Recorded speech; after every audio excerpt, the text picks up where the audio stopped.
Shalom, selamat pagi Bapak Ibu Saudara dikasih dalam Tuhan. Kembali lagi saya menyapa setiap umat Tuhan dimanapun Bapak Ibu Saudara berada, yang secara khusus di hari ini mengambil waktu untuk merenungkan firman Tuhan melalui program Bible and Coffee. Saya rindu melalui program ini kita terus diperlengkapi, kita terus dimurnikan, kita terus disiapkan, bahkan kita terus dibersihkan oleh kebenaran firman Tuhan. Karena saudara dikasih dalam Tuhan, kita masih banyak kekurangan, kita masih banyak kelemahan. Karena itu biarlah firman Tuhan menyelidiki setiap kita. Sama seperti apa yang Alkitab katakan bahwa firman Tuhan itu seperti cermin. Tatkala kita membaca, merenungkan firman Tuhan, maka kita menyadari ada begitu banyak kelemahan, kekurangan, keterbatasan dalam hidup kita yang harus selalu kita perbaiki setiap hari. Dan Yesus katakan firman itulah yang membersihkan kehidupan kita. Amin saudara. Sehingga melalui firman Tuhan yang setiap hari kita renungkan melalui program Bible and Coffee ini, saya berharap setiap kita terus mengalami kuasa Tuhan. Hari demi hari kita rindu dan mau siap disempurnakan untuk pada akhirnya kita menjadi pribadi-pribadi yang hidup memuliakan nama Tuhan. Hari ini saya juga mengingatkan setiap kita umat Tuhan yang sudah diberkati oleh kebenaran firman Tuhan melalui renungan program Bible and Coffee ini. Ayo bagikan kembali renungan ini, kita rindu hidup kita boleh menjadi berkat. Minimal kita membagikan renungan singkat ini di akun-akun media sosial kita, sehingga banyak orang turut dikuatkan, banyak jiwa-jiwa kita rebut kembali kepada jalan-jalan Tuhan. Karena saudaraku, bagian kita adalah mengingatkan, bagian kita adalah membagikan renungan firman Tuhan, bagian kita adalah terus menjadi berkat. Dan Roh Kuduslah yang mengingatkan, Roh Kuduslah yang menjamah, Roh Kuduslah yang melawat setiap jiwa-jiwa yang olehnya kita layani setiap hari. Mari saudara dikasih dalam Tuhan, kita akan kembali merenungkan firman Tuhan. Kita berdoa. Tuhan Yesus, terima kasih karena kasih setia Tuhan, karena kebaikan Tuhan, kami masih boleh mengecap apa yang baik dalam hidup kami. Kami boleh bangun pagi hari ini dengan tidak kekurangan suatu apapun. Semua karena pemeliharaan Tuhan. Bahkan sebelum kami memulai segala sesuatunya, kami mau merenungkan firman-Mu. Sebab kami percaya langit dan bumi akan lenyap, tetapi firman-Mu tinggal tetap. Kami hidup bukan karena melihat, kami hidup karena percaya. Itu sebabnya biarlah firman yang hari ini akan kami renungkan itu boleh kami mengerti, kami pahami, karena kami percaya kebenaran inilah yang akan memerdekakan hidup kami. Roh Kudus, sampaikan sesuatu bagi masing-masing kami. Di dalam nama Tuhan Yesus Kristus kami berdoa. Haleluya. Amin, amin. Saudara dikasih dalam Tuhan, hari ini ada satu kebenaran firman Tuhan yang saya mau sharing dalam program Bible and Coffee ini.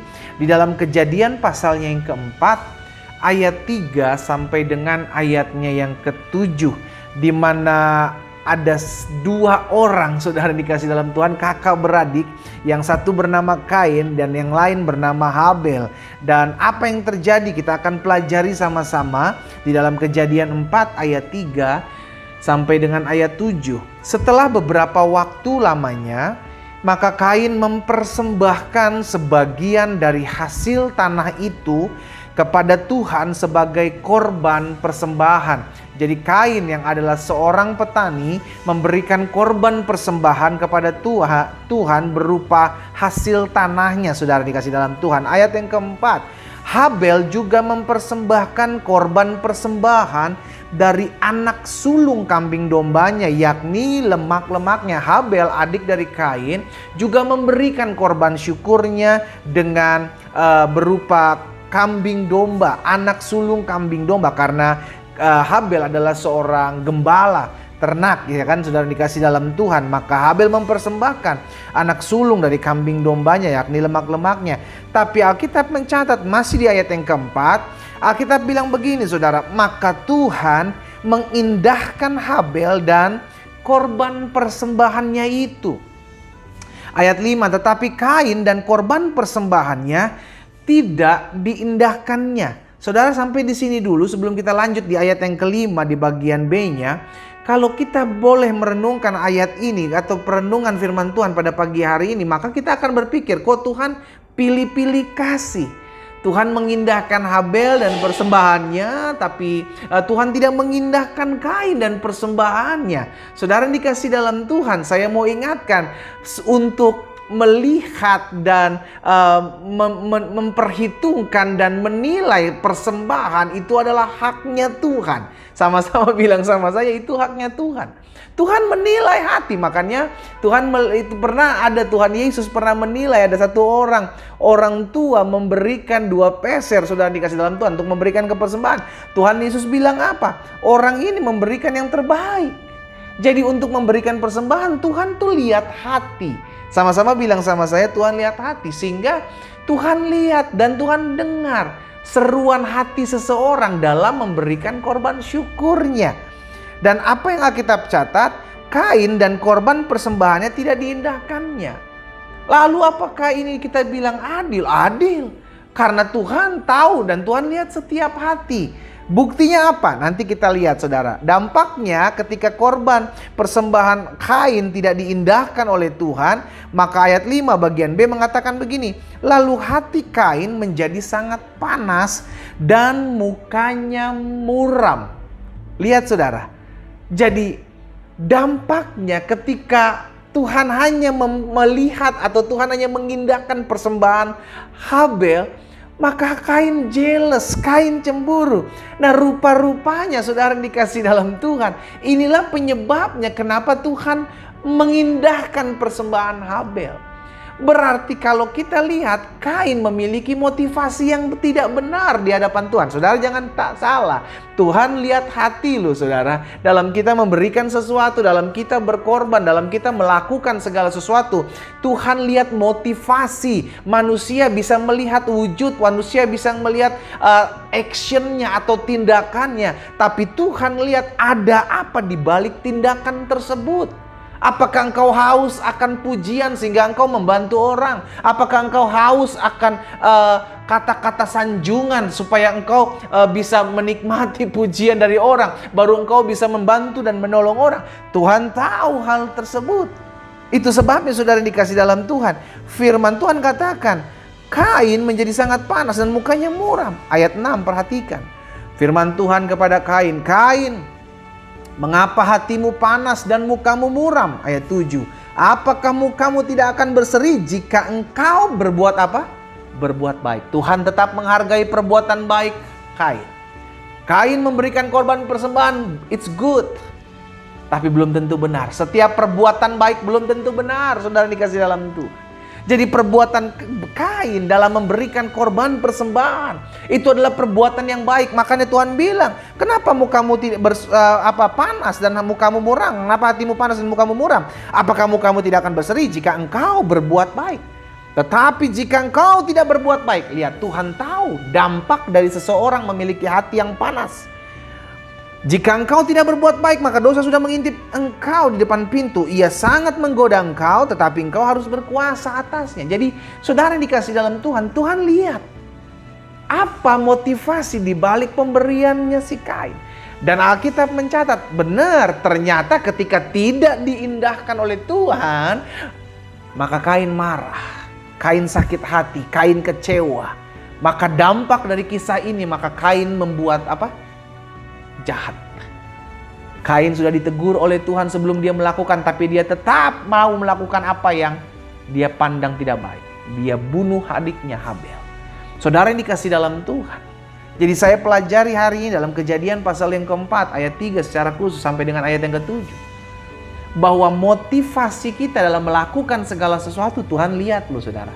Tuhan lihat.